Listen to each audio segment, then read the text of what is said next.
Fake news o timori reali, fatto sta che in Veneto, a pochi giorni dal primo anniversario della tempesta Vaia, cresce la preoccupazione che nella manovra di bilancio venga tagliato il miliardo di euro destinato ai territori colpiti dalla devastante ondata di maltempo di fine ottobre dell'anno scorso. Staremo a vedere.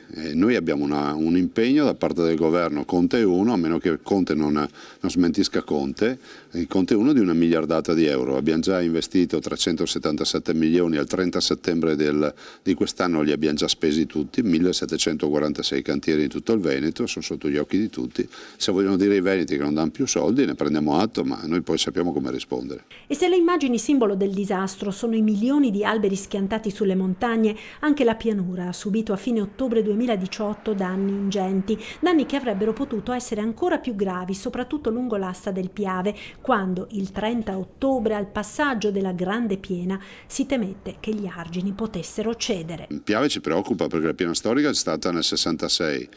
È un Piave che insomma quando si fa sentire bene. Ricordiamo nel 2019, proprio durante il periodo di Vaia, dal 29 ottobre al 5 novembre ha avuto una piena storica più importante del 66, ma fortunatamente le opere che abbiamo fatto, i modelli di previsione e di gestione delle dighe ci ha permesso di affrontare, diciamo, con più sicurezza quello che nel 66 ha fatto una strage.